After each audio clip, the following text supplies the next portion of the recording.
जय हिंद, जय भारत। नमस्कार बच्चों, संस्कार एजुकेशन में आपका स्वागत है। लेसन नंबर 5 जीवन की मौलिक इकाई चल रहा था। जो कोशिका होती है तो कोशिका में विभिन्न अंग होते हैं, उन अंगों के बारे में हम चर्चा कर रहे थे। उनमें हमने माइटोकॉन्ड्रिया है, माइटोकॉन्ड्रिया की संरचना है और उसके कार्य हैं वो देखे थे। इसके पश्चात जो अंतरपत्रक जालिका जो होती है, एंडोप्लाज्मिक रेटिकुलम होती है, उसकी संरचना हमने देखी थी। उसके भाग कितने होते हैं और साथ ही साथ उसके कार्य भी हमने देखे थे। उसी क्रम में आगे बढ़ते हुए कोशिका के और भी अंग हैं, उन अंगों की आज हम चर्चा करेंगे। जैसे गोल्जिका है, लाइसोसोम है, प्लास्टिड है, तारकाएं हैं, राइबोसोम है, रिक्तिकाएं हैं, तो उनके बारे में भी हम चर्चा करेंगे। एक और अंग है कोशिका का जिसे गोल्जिकाए कहते हैं। गोल्जी बॉडी भी कर सकते हैं, गोल्जी उपकरण भी कहते हैं। गोल्जी काय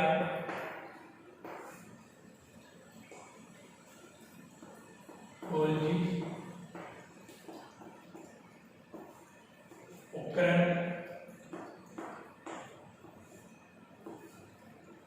या गोल्जी बॉडी। गोल्जी बॉडी तो इनको इन नामों से भी जाना जाता है। गोल्जी काय को गोल्जी उपकरण भी कहते हैं, गोल्जी बॉडी भी कहते हैं। खोज किसने की थी? जो कैमिलो गोल्जी नामक वैज्ञानिक जो था उसने इसकी खोज की थी। कैमिलो गोल्जी खोजकर्ता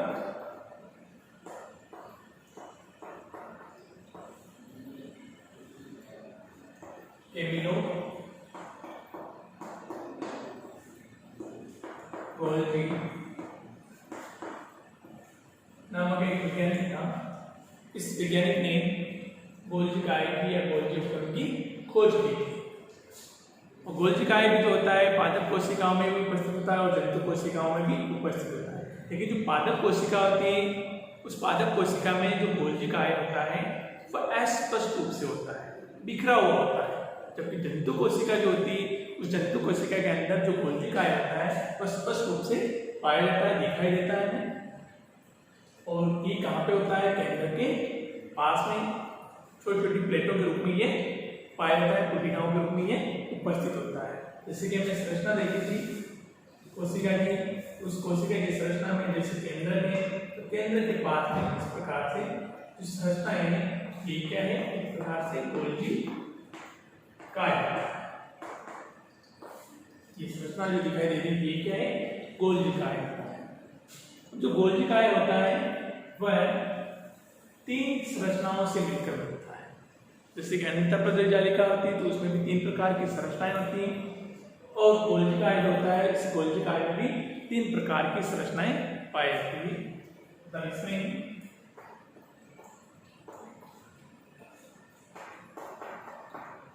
तीन प्रकार की संरचनाएं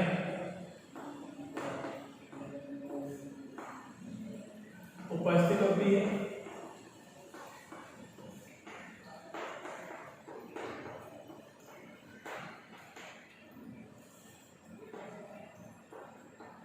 तीन प्रकार की संरचनाएं उपस्थित होती है। कौन कौन सी है वो?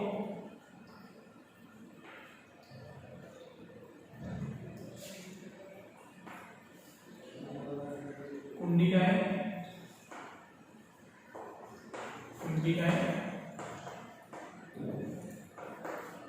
जिन्हें सिस्टमी कहते हैं,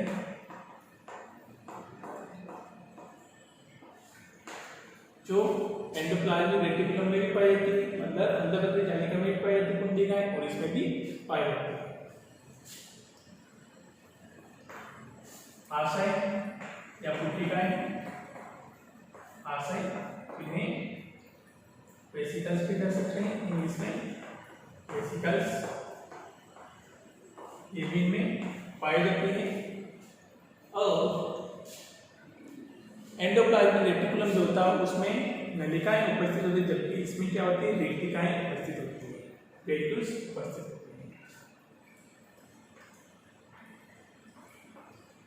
रेक्टिका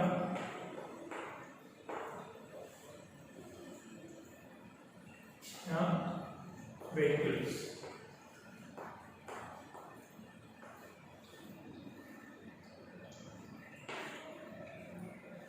तीन प्रकार की संरचनाएं कौन कौन सी होती है इसमें? कुंडिकाएं, जिन्हें हम स्टडी करते हैं इंग्लिश में, आशय, वेसिकल्स, रेक्टिका, वेट्यूल्स। ये तीन प्रकार की संरचनाएं होती है गोल्जी काय में उपस्थित होती है।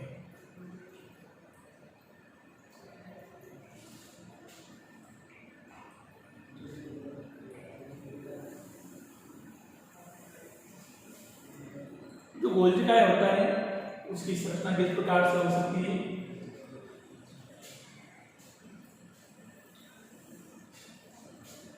तो आप चित्र बनाइएगा।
ये गोल्जी काय है, गोल्जी काय में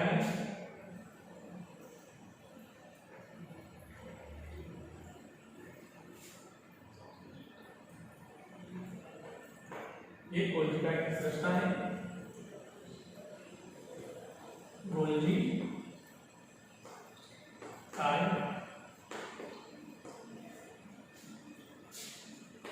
की संरचना।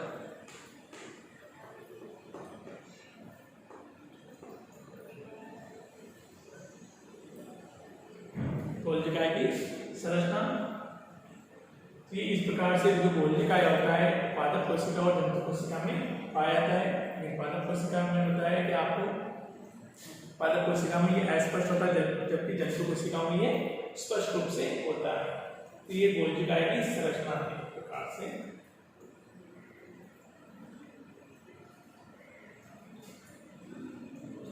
अब जो गोल्जी काय होता है तो गोल्जी काय कार्य क्या करता है, उसके फंक्शन क्या क्या हो सकते हैं, कौन कौन से कार्य इसके द्वारा संपादित होते हैं।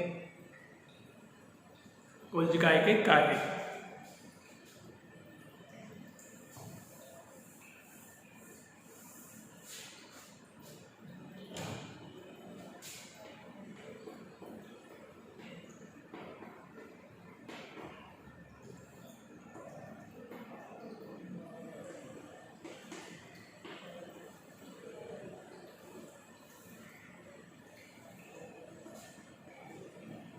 जो गोल्जी काय होता है, एक तो कार्बोहाइड्रेट जो होता है उस कार्बोहाइड्रेट का संश्लेषण कार्य करने का कार्य करता है। कार्बोहाइड्रेट होता है उसका निर्माण करना या संश्लेषण करना वो गोल्जी काय के द्वारा होता है।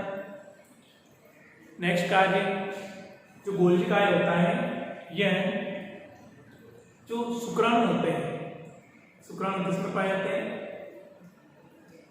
नर में पाए जाते हैं। मनुष्य में नर के अंदर शुक्राणु होते हैं, शुक्राणु उपस्थित होते हैं। तो शुक्राणु का जो आगे वाला भाग होता है, जैसे मान लीजिए इस प्रकार से शुक्राणु, ये वाला शुक्राणु है, शुक्राणु का एक पूंछ वाला भाग होता है और साथ ही साथ ये आगे वाला भाग होता है। और सबसे शीर्ष भाग होता है, इसको हम कहते हैं एक्रोसोम कहते हैं, एक्रोसोम। तो जो एक्रोसोम का निर्माण होता है वो किसके माध्यम से होता है? गोल्जी काय के माध्यम से होता है। एक्रोसोम का निर्माण करना ये भी किसका कार्य हो जाता है? गोल्जी काय का हो जाता है।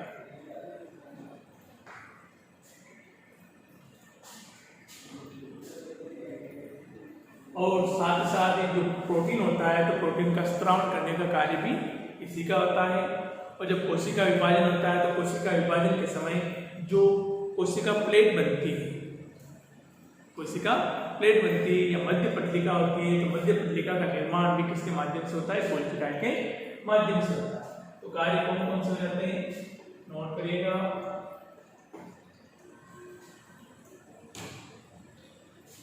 कार्बोहाइड्रेट का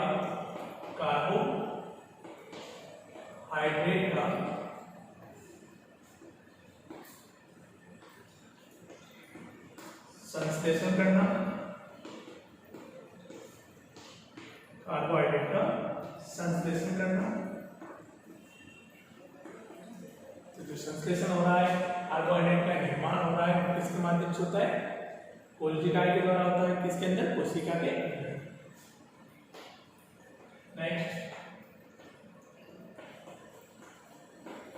कोशिका विभाजन के समय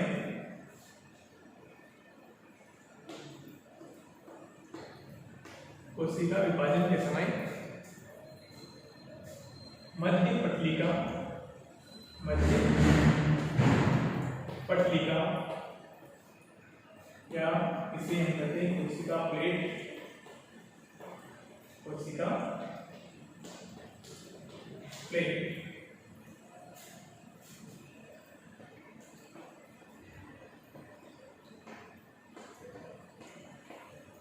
का निर्माण करना, कोशिका प्लेट का निर्माण करना, ये भी किसका कार्य लेता है? गोल्जी काय का कार्य लेता है।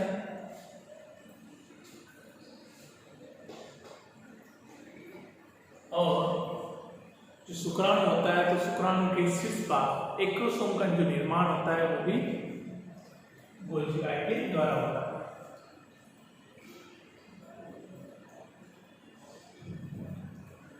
शुक्राणु के शीर्ष भाग कौन सा है? एक्रोसोम। शीर्ष भाग एक्रोसोम का निर्माण करना, एक्रोसोम का निर्माण करना, यह भी किसके द्वारा होता है? गोल्जी काय के द्वारा होता है। और जो प्रोटीन का स्त्रावण है कोशिका के अंदर, प्रोटीन का स्त्रावण वो भी किसके द्वारा होता है? गोल्जी काय के द्वारा होता है।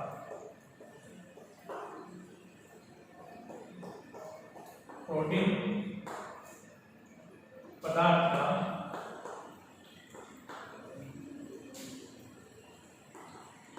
स्त्रावण करना,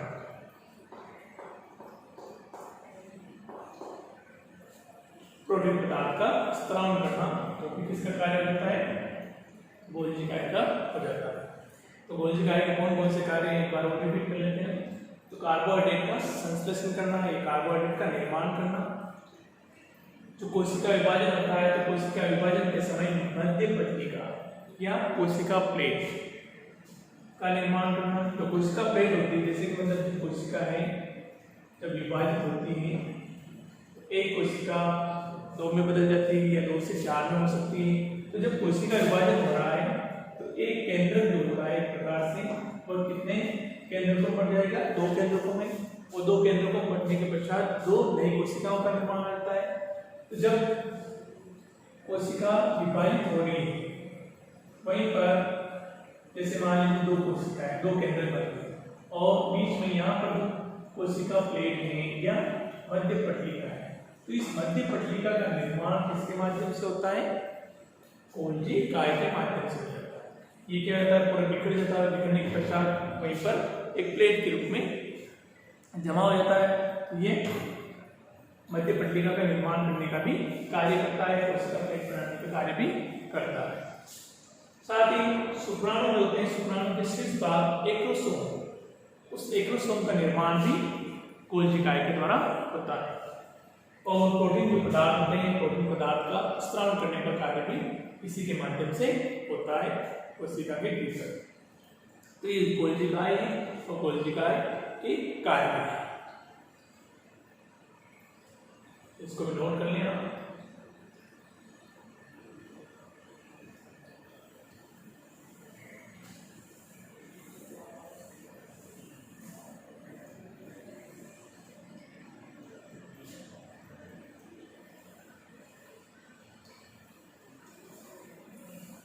इसी के पश्चात कोशिका का एक और अंग lysosome, lysosome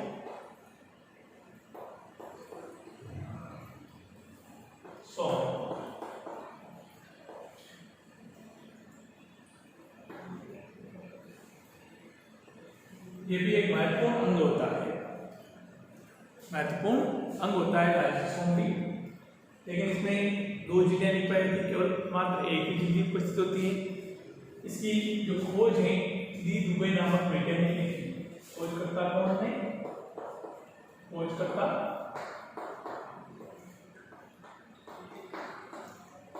D Dubey. D Dubey ने लाइसोसोम की खोज की थी। पादप कोशिका, जंतु कोशिका दोनों में यह अंग उपस्थित होता है। कोशिका के अंदर यह अंग दोनों में पाया जाता है, जंतु कोशिका और पादप कोशिका दोनों में उपस्थित होता है। और इसकी खोज करने वाला वैज्ञानिक कौन है? तो डी दुबे नामक वैज्ञानिक। जो लाइसोसोम जो होता है एक प्रकार से कुंडिकाओं के रूप में, बिंदुओं के रूप में संरचना होती है। और इसी लाइसोसोम के अंदर विभिन्न प्रकार के पाचक एंजाइम पाए जाते हैं।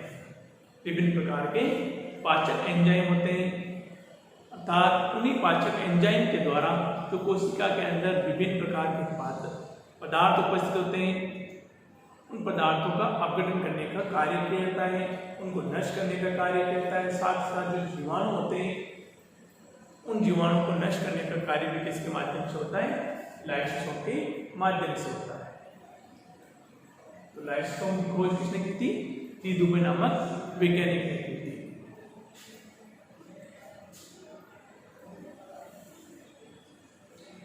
तो इसमें विभिन्न प्रकार के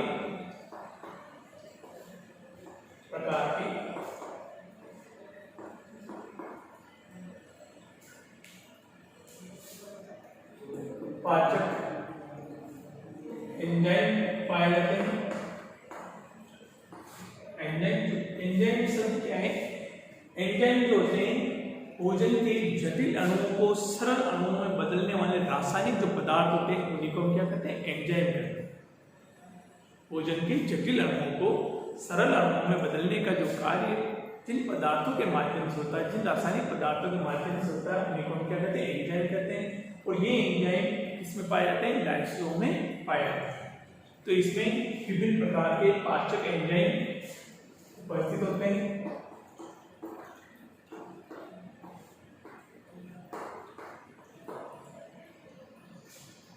विभिन्न प्रकार के पाचक एंजाइम उपस्थित होते हैं और यह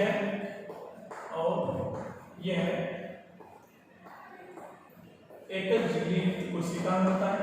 एकल झिल्ली युक्त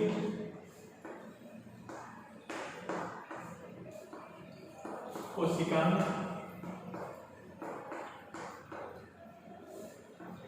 होता है।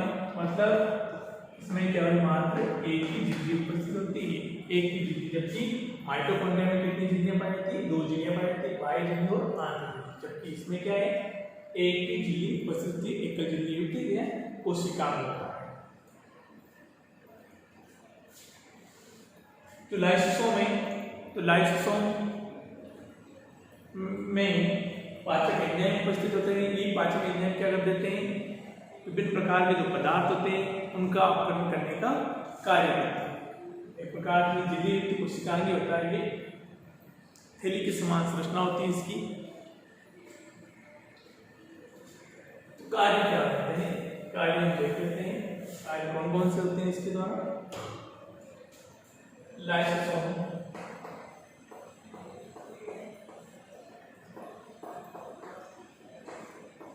के कार्य,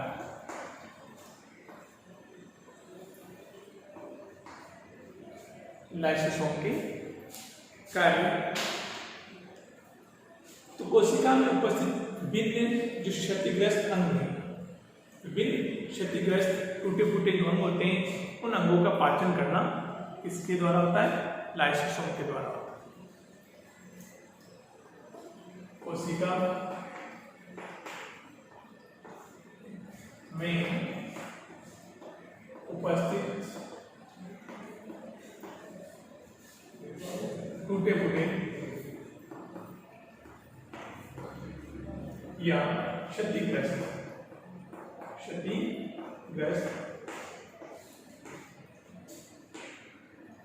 अंगों का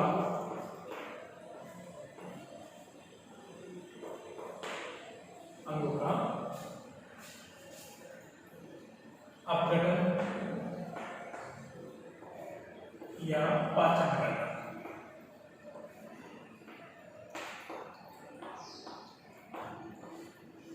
कोशिका में उपस्थित विभिन्न टूटे फूटे अंग या क्षतिग्रस्त अंगों का अपघटन करना या पाचन करना किसके द्वारा हो जाता है, लाइसोसोम के द्वारा हो जाता है। नेक्स्ट, जो कोशिका के अंदर जो जीवाणु होते हैं, बाई चांस जीवाणु अंदर प्रवेश कर जाते हैं तो उन जीवाणुओं को नष्ट करना या बैक्टीरिया को नष्ट करने का कार्य भी किसके द्वारा हो जाता है, लाइसोसोम के द्वारा।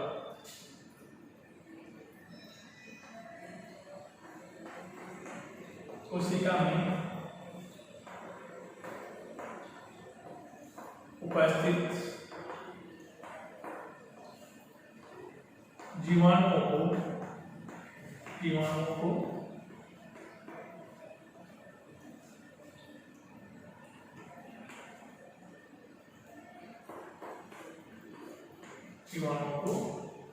नष्ट करना।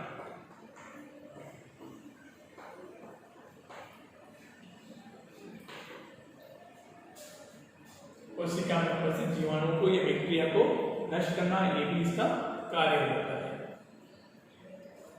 पदार्थों का अपघटन करना। नेक्स्ट, विभिन्न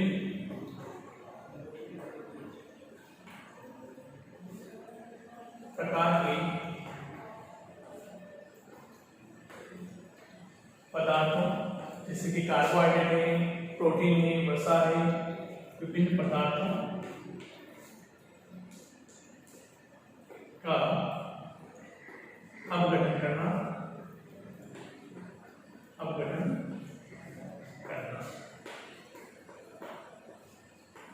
ये भी इसका कार्य है।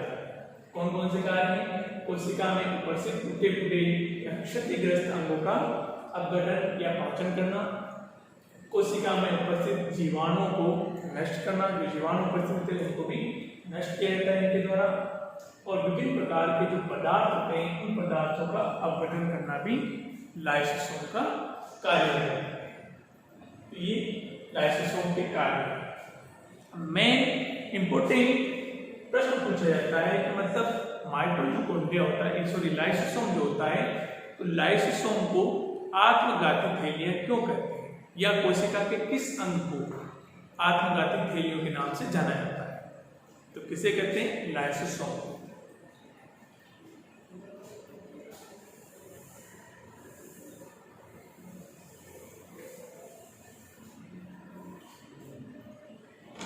तो लाइसोसोम को आत्मघाती थैलियां क्यों कहते हैं? क्योंकि जो लाइसोसोम होता है एक झिल्ली के रूप में या थैली के समान संरचना होती है और इसी में क्या पाए जाते हैं? विभिन्न प्रकार के पाचक एंजाइम होते हैं। जब लाइसोसोम को पाचन के लिए या अपघटन के लिए कोई अंग नहीं मिल पाता है, लाइसोसोम को पाचन के लिए या अपघटन के लिए कोई अंग नहीं मिल पाता है, तो इसकी जो झिल्ली होती है या थैली होती है वह झिल्ली क्या हो जाती है? फट जाती है और फटने के पश्चात में जितने भी पाचक एंजाइम होते हैं वो क्या करते हैं? बाहर आ जाते हैं, बाहर निकल जाते हैं और ये अपने आप को क्या कर लेता है? नष्ट कर लेता है। इस कारण से इसे क्या करते हैं? आत्मघाती थैलियां भी कहते हैं, सेल्फ डिफ्यूज ऑर्गन भी इसको कहा जाता है।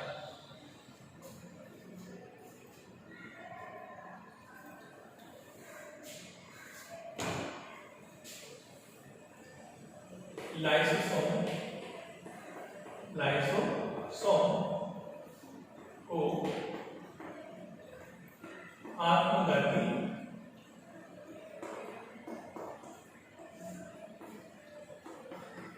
थैलियां कहते हैं, थैलियां कहते हैं। कारण यहाँ पर लिखूंगा। कारण क्या होता है? प्रश्न पूछा जाता है लाइसोसोम को आत्मघाती थैलियां क्यों कहते हैं? Self diffuse organ, self diffuse organ क्यों कहा जाता है? तो आत्मघाती थैलियां क्यों कहते हैं? क्योंकि जो लाइसोसोम होता है, लाइसोसोम एक झिल्ली के समान संरचना होती है जिसमें पाचक एंजाइम होते हैं। जब इसको कोई अंग या पदार्थ पाचन के लिए नहीं मिल पाता है तो इसकी जो झिल्ली होती है वो फट जाती है। फटने के पश्चात जितने भी पाचक एंजाइम होते हैं वो बाहर निकल जाते हैं और ये अपने आप को, ये स्वयं को नष्ट कर लेता है। इस कारण से इसे आत्मघाती थैलियां कहते हैं। तो कारण क्या जाएगा? लाइसोसोम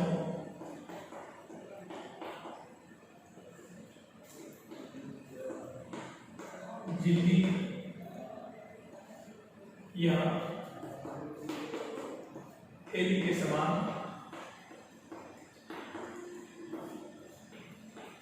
संरचना होती है। झिल्ली या थैली के समान संरचना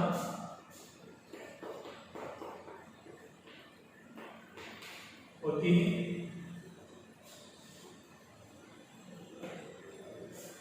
जिसमें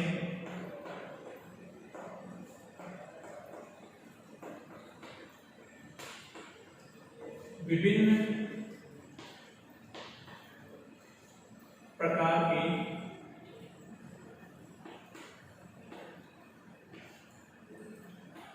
पाचक एंजाइम, विभिन्न प्रकार के पाचक एंजाइम पाए जाते हैं।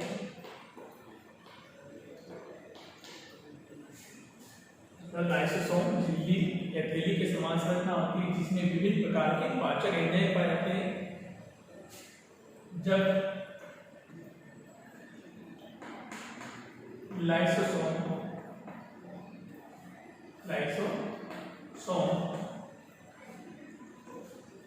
को पाचन या अपघटन के लिए, पाचन के लिए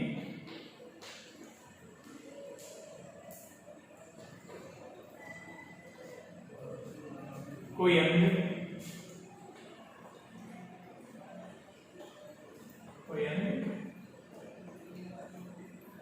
नहीं मिल पाता है या नहीं मिलता है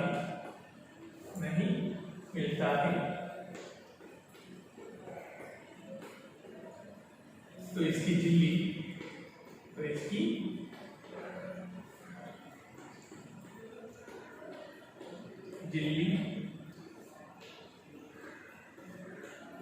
फट जाती है। तो इसकी झिल्ली फट जाती है और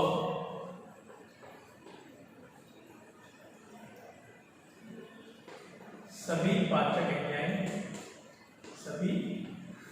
पाचक एंजाइम झिल्ली से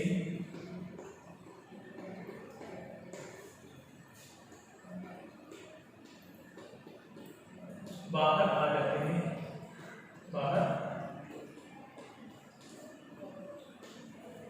आ जाते हैं।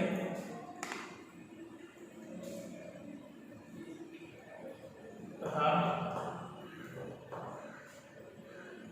यह स्वयं को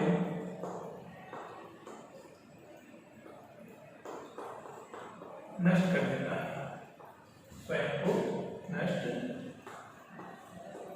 कर देता है।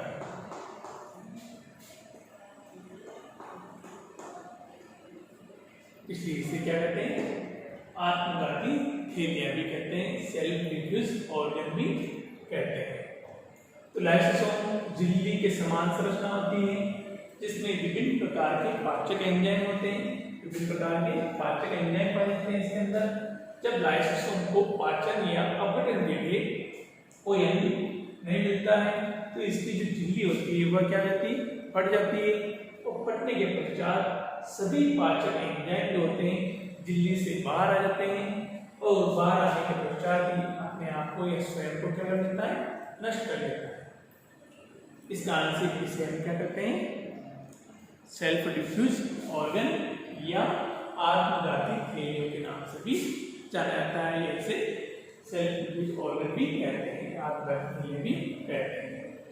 तो इंपॉर्टेंट प्रश्न है कि मतलब लाइसोसोम को आत्मघाती थैलिया क्यों कहा जाता है, समझ में आगे होगा। तो मतलब लाइसोसोम में थैलिया की समान संरचना होती है, जब कोई अंग नहीं मिल पाता है पाचन के लिए तो ये झिल्ली फट जाती है, फटने के पश्चात पाचक एंजाइम बाहर आ जाते हैं और ये अपने आप को स्वयं को नष्ट कर देता है। इस कारण से इसे आत्मघाती थैलियों के नाम से भी जाना जाता है।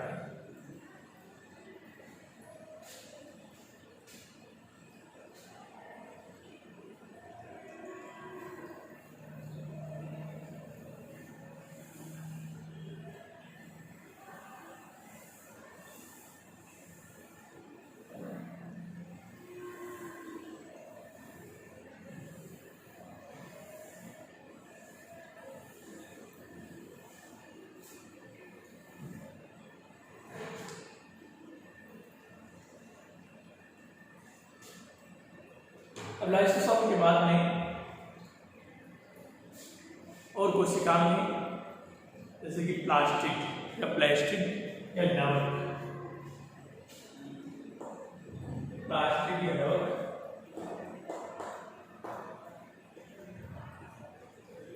लवक या प्लास्टिक,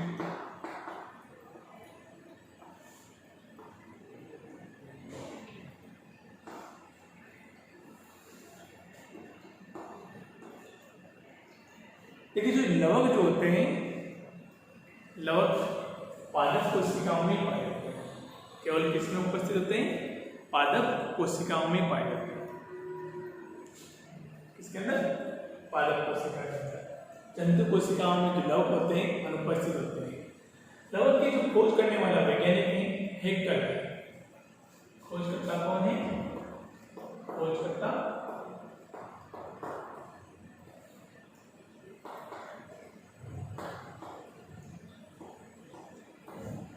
हेक्टर नामक वैज्ञानिक ने लवक की खोज की थी, और केवल ये किसमें पाए थे, पादप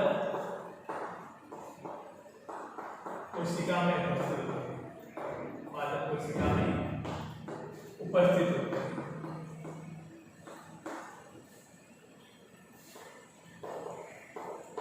केवल पादप कोशिका में उपस्थित होते हैं, जंतु कोशिका में लवक नहीं पाए जाते, ध्यान रखिएगा। अब लवक जो होते हैं वो 3 प्रकार के होते हैं, अवर्णी लवक, वर्णी लवक और हरित लवक। कितने प्रकार के होते हैं, 3 प्रकार के, अवर्णी लवक, वर्णी लवक और हरित लवक। 3 प्रकार के लवक पाए जाते हैं पादपों के अंदर।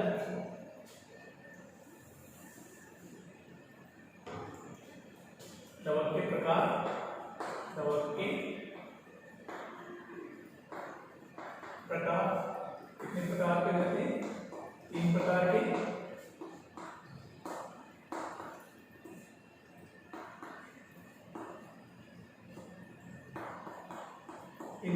होते हैं। कौन कौन से हैं? अवर्णी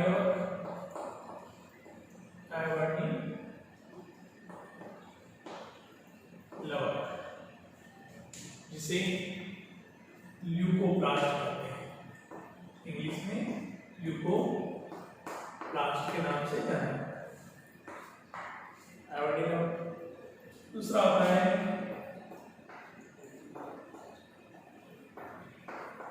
पर्णी लवक।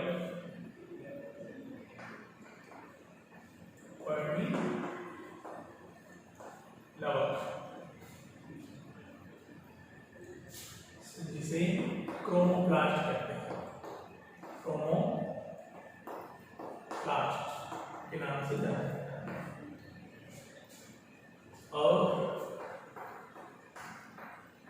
थर्ड है हरित लवक। इसे क्लोरोप्लास्ट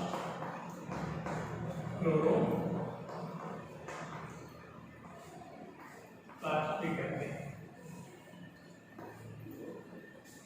तो कितने प्रकार के लवक हो जाते हैं? तीन प्रकार के, अवर्णी लवक, वर्णी लवक और हरित लवक। तीनों जो होते हैं उनका कार्य अलग अलग होता है पादप के अंदर। पादप होता है, उस पादप के भीतर इन तीनों का कार्य क्या होता है? अलग अलग होता है। अवर्णी लवक नाम से पता चल रहा है, जिसका कोई रंग नहीं होता है, एक प्रकार से रंगहीन होता है। अवर्णी लवक क्या होता है? रंगहीन होता है, इसमें कोई रंग नहीं पाया था, पिगमेंट नहीं पाया था, रंगहीन होता है। और इसके द्वारा अवर्णी लवक होता है, इसके द्वारा स्टार्च है, शर्करा है, तो उनका निर्माण करने का कार्य किया जाता है, संग्रहण करने का कार्य किया जाता है। पादप के अंदर स्टार्च है, शर्करा है या प्रोटीन। स्टार्च, शर्करा, प्रोटीन का संग्रहण करना इसके द्वारा होता है, अवर्णी लवक के द्वारा होता है या ल्यूकोप्लास्ट के द्वारा होता है। स्टार्च, शर्करा, प्रोटीन का संग्रहण करना या निर्माण करना ही ल्यूकोप्लास्ट के द्वारा होता है। फिर दूसरा है वर्णी लवक। तो वर्णी जो लवक होता है या क्रोमोप्लास्ट होता है, ये रंगीन होता है, कलरफुल होता है एक प्रकार से, और इसी के द्वारा जितने भी पुष्प होते हैं या फल होते हैं, तो उन फलों का या पुष्पों का रंग जो होता है किसके माध्यम से होता है? अलग अलग वर्णी लवक के माध्यम से होता है। जैसे बैंगन है तो बैंगनी रंग का होता है, बैंगन का जो फल होता है या पुष्प होता है तो वो बैंगनी रंग का होता है। सरसों का जो पुष्प होता है तो वह पीला होता है, गुलाब का गुलाबी रंग का होता है, या कुछ अन्य पौधे होते हैं तो उसका पुष्प या फल होता है तो वो अलग अलग डिफरेंट कलर में होता है। तो वो किसके माध्यम से होता है? वो वर्णी लवक के द्वारा होता है, क्रोमोप्लास्ट के द्वारा होता है। तो ये इतने पिगमेंट होते हैं वो उनको कलर उत्पन्न करने, कलर प्रदान करने का कार्य करते हैं। तो ये किस प्रकार से होता है? रंगीन होता है। अलग अलग पुष्पों में या अलग अलग फलों में इसका जो रंग होता है वो अलग अलग प्रकार से होता है। तो रंगीन वाला भाग होता है पुष्प तथा फलों को रंग प्रदान करना इसका कार्य होता है। पुष्प तथा फलों को रंग प्रदान करने का कार्य किसका रहता है? वर्णी लवक का हो जाता है। फिर जो होता है हरित लवक, इंपोर्टेंट होता है पादप के अंदर, और सामान्यतः इसका जो रंग होता है वह कैसा होता है? हरा रंग होता है। नाम से पता चल रहा है हरित लवक। हरित का मतलब हरा, ग्रीन। तो इसका रंग कैसा होता है? हरा होता है। और यह पादप को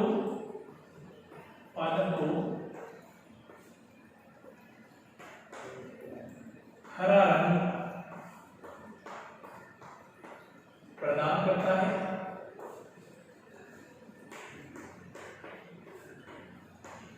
हरा रंग प्रदान करता है और साथ ही साथ यह प्रकाश संश्लेषण की क्रिया करता है।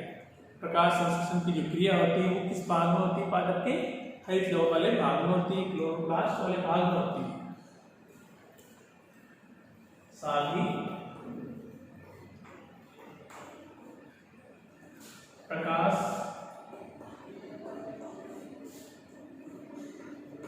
संश्लेषण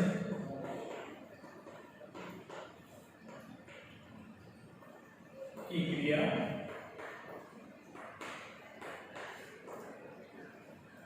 करता है। प्रकाश संश्लेषण की क्रिया करता है।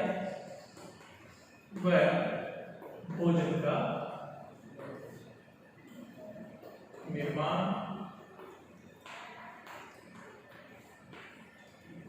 एवं संग्रहण करता है।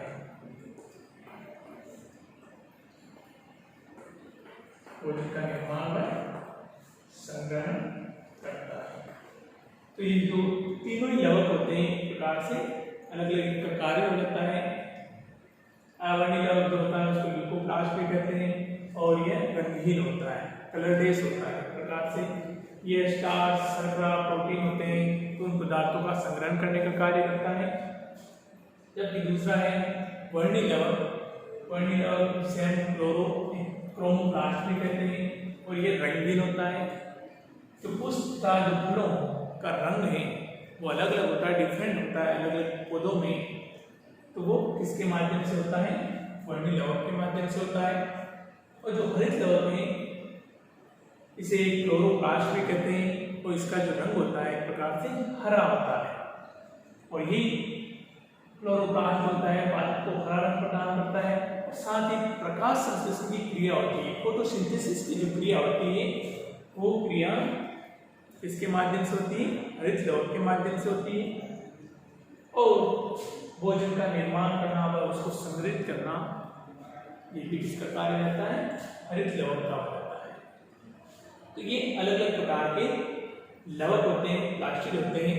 इसमें पाए जाते हैं, पादपों के अंदर पाए जाते हैं, पादप कोशिका के भीतर पाए जाते हैं। अब हम हरित लवक की जो संरचना है उस संरचना को हम देखेंगे। हरित लवक की संरचना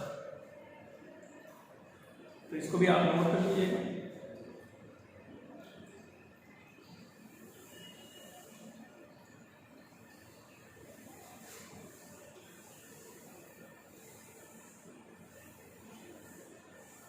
हरित लवक के बारे में पूछा जाता है कि हरित लवक की संरचना किस प्रकार से होती है, यह किस प्रकार से कार्य करता है, यह संरचना कैसे होती है। हरित लवक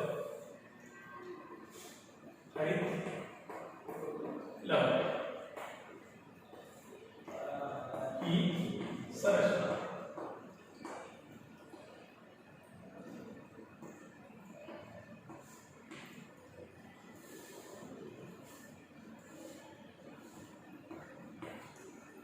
the structure of chloroplast.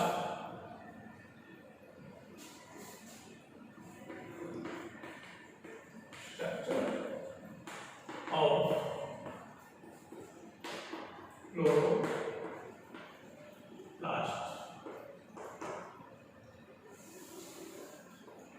हरित लवक जो होता है दोहरी झिल्ली युक्त कोशिका होता है। इसमें इस प्रकार से माइटोकॉन्ड्रिया होता है तो माइटोकॉन्ड्रिया में भी दोहरी झिल्ली होती है, मतलब 2 झिल्लियां होती है। इसी प्रकार से हरित लवक जो होता है तो हरित लवक में भी कितनी झिल्लियां होती है? 2 झिल्लियां होती है, बाह्य और अंतर झिल्ली। और इसी के अंदर 2 मुख्य भाग होते हैं, एक तो ग्रेना होता है और दूसरा स्ट्रोमा होता है। ग्रेना और स्ट्रोमा 2 मुख्य भाग हो जाते हैं जहां पर ही प्रकाश संश्लेषण की क्रिया होती है। प्रकाश संश्लेषण किसे कहते हैं ये आपको ध्यान में होना चाहिए। प्रकाश संश्लेषण का मतलब क्या होता है? तो जो पादप होते हैं तो पादपों के अंदर प्रकाश संश्लेषण के बारे में थोड़ा बता देता है। प्रकाश संश्लेषण क्या होता है? प्रकाश संश्लेषण का मतलब होता है जो पादप होता है, तो पादप कौन सी गैस ग्रहण करते हैं? पहले तो कार्बन डाइऑक्साइड गैस और जल। जल कहाँ से ग्रहण करेंगे? वो जड़ों से, इसे एक कोई पादप है। हम कह रहे हैं कि मतलब जो हरित लवक है वो क्या करता है? प्रकाश संश्लेषण की क्रिया करता है, भोजन का निर्माण करता है। तो कैसे होता है? तो पादप में यहीं पर क्या है? मान लीजिए पत्तियां, ये पर क्या है? पत्तियां हैं। पादप हो गया ये।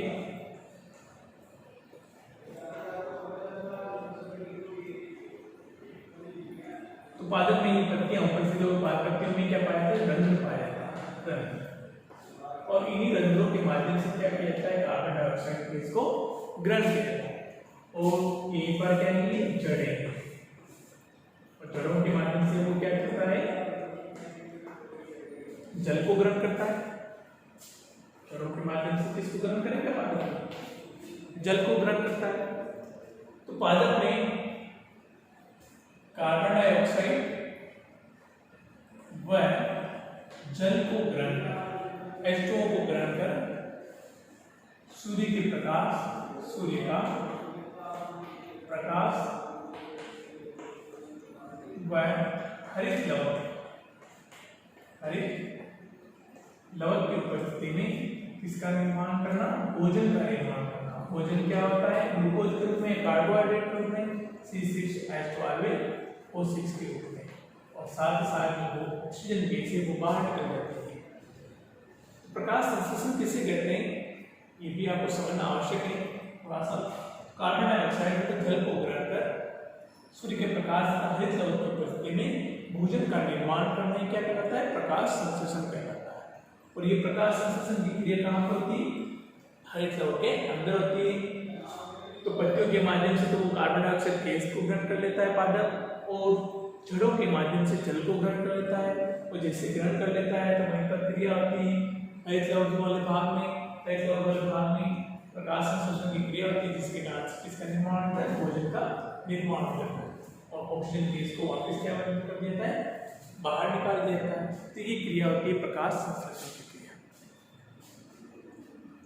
समझ में आया होगा? तो ये प्रकाश संश्लेषण की अभिक्रिया होती है, फोटोसिंथेसिस की अभिक्रिया होती है। तो हम देख रहे हैं हरित लवक की संरचना किस प्रकार से हो सकती है।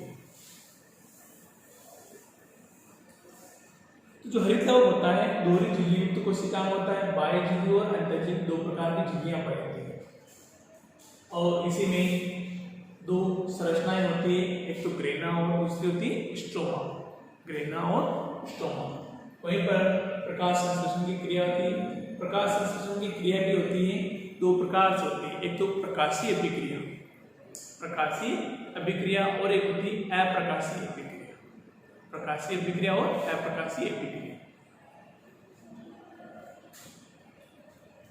तो आप संरचना इसके साथ साथ में बनाए, हरित लवक की संरचना पूछी भी जाती है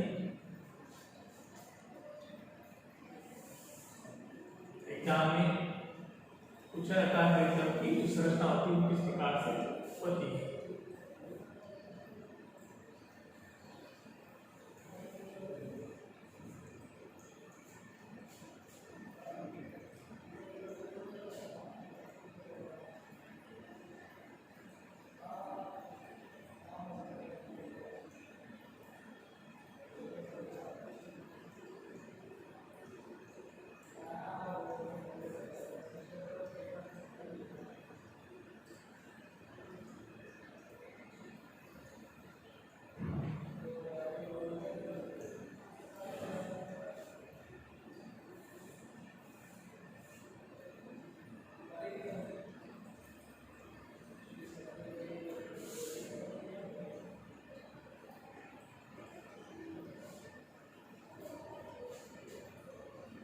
जो हरित लवक होता है दोहरी झिल्ली युक्त कोशिका होता है। दोहरी झिल्ली युक्त, एक तो झिल्ली होती है बाह्य झिल्ली, बाह्य झिल्ली, और एक होती है अंतःझिल्ली या आंतरझिल्ली, अंतःझिल्ली। प्रकार की होती है दो प्रकार की विधियां पढ़ी थी, बाह्य और अंतःचलित। और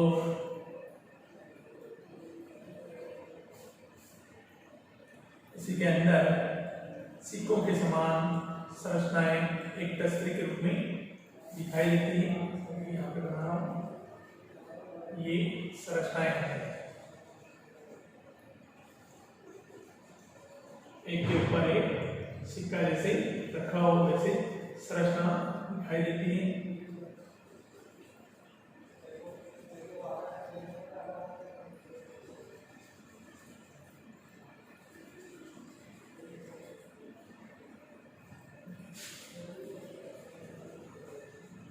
ये संरचनाएं दिखाई देती है। इन सिक्कों के जो समान संरचनाएं दिखाई दे रही है प्लेट के रूप में संरचना दिखाई दे रही है, इसको ग्रेना कहते हैं। क्या कहते हैं? ग्रेना। ग्रेना के नाम से जाना जाता है। और जो ये ग्रेना है आपस में जुड़े रहते हैं। इस जुड़े हुए भाग को, जोड़ने वाले भाग को कहते हैं इंटरग्रेना कहते हैं। क्या कहते हैं? इंटरग्रेना। इंटरग्रेना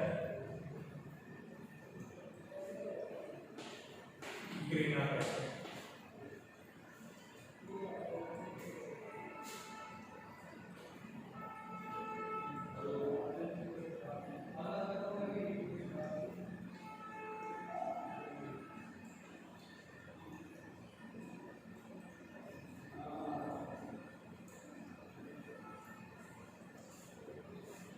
प्रत्येक जो ग्रेना होता है एक प्रकार से तस्वीर के रूप में या सिक्कों के समान संरचना के रूप में होता है। और प्रत्येक जो ग्रेना होता है उसके एक भाग को थाइलेकोइड कहते हैं। थाइलेकोइड।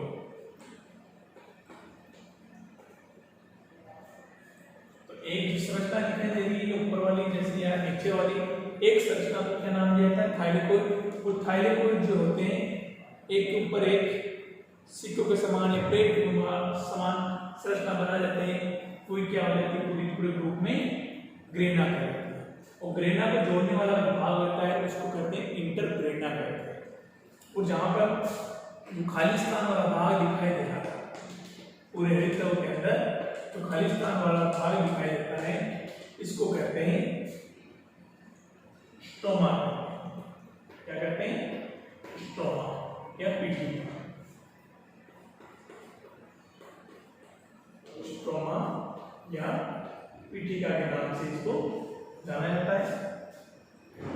और जो हरित लवक होता है उसमें हरित लवक के अंदर राइबोसोम के कण भी पाए जाते हैं। डीएनए और राइबोसोम के कण उपस्थित होते हैं।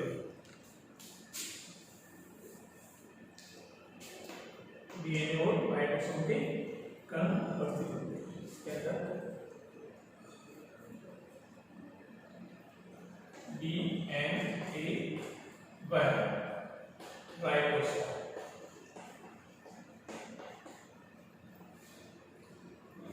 तो डीएनए और राइबोसोम किसमें पाया जाता है? हरित लवक के अंदर उपस्थित होता है, पाया जाता है। और जहां पर डीएनए उपस्थित होता है तो वह अपने समान ही कोई भी अंग होता है तो अपने समान ही अन्य अंगों का निर्माण करता है। मतलब उसकी जो संख्या होती है वो अधिक हो सकती है। जैसे कि माइटोकॉन्ड्रिया होता है तो माइटोकॉन्ड्रिया में भी स्वयं का डीएनए और राइबोसोम होते हैं। और इसके अंदर भी हरित लवक के अंदर भी स्वयं का डीएनए और राइबोसोम पाए जाते हैं, ताकि अपनी प्रतिकृति बना सकता है, फोटोकॉपी अपनी स्वयं की कर सकता है। मतलब बहुत सारे हरित लवक का निर्माण स्वयं कर सकता है।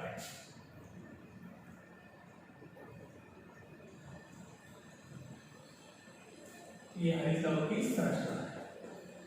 हरित लवक की संरचना।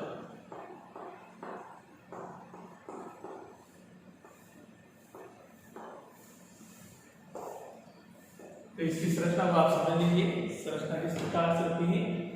तो लाइसोसोम जो होता है, हरित लवक जो होता है वह दोहरी झिल्ली युक्त कोशिकांग होता है। बाहरी झिल्ली जो होती है उसको बाह्य झिल्ली के नाम से जाना जाता है और अंदर वाली झिल्ली होती है उसको अंतर झिल्ली या आंतरिक झिल्ली के नाम से जाना जाता है। फिर जो हरित लवक होता है उस हरित लवक के अंदर सिक्कों के समान संरचनाएं होती है। प्रत्येक सिक्कों को या तस्वीर के समान संरचना को हम क्या कहते हैं, थाइलेकोइड कहते हैं। क्या कहते हैं, थाइलेकोइड कहते हैं।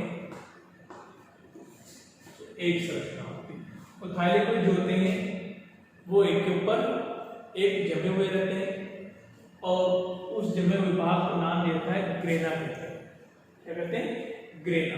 ये ग्रेना वाला भाग होता है और प्रत्येक ग्रेना होता है आपस में इंटरग्रेना के द्वारा जुड़े रहते हैं। इंटरग्रेना जो होता है वह एक ग्रेना को दूसरे ग्रेना से जोड़ने का कार्य करता है और इसी के अंदर हरित लवक के अंदर खाली और खाली स्थान वाला भाग होता है एक प्रकार से, उसको हम कहते हैं स्ट्रोमा कहते हैं, पीठिका कहते हैं। और इसी के अंदर डीएनए व राइबोसोम के कण उपस्थित होते हैं। स्वयं का डीएनए उपस्थित होता है अर्थात एक प्रतिकृति अपनी स्वयं की प्रतिकृति कर सकता है, फोटोकॉपी कर सकता है या नए हरित लवक का निर्माण कर सकता है। अब जब प्रकाश संश्लेषण की क्रिया होती है तो प्रकाश संश्लेषण की क्रिया दो प्रकार से होती है। एक तो ग्रेना वाले भाग में होती है और एक स्ट्रोमा वाले भाग में। तो प्रकाश संश्लेषण की जो अभिक्रिया होती है वो दो चरणों में पूर्ण होती है। एक तो प्रकाशीय अभिक्रिया, एक तो क्या होती है, प्रकाशीय अभिक्रिया और एक होती है अप्रकाशीय अभिक्रिया। अप्रकाशीय अभिक्रिया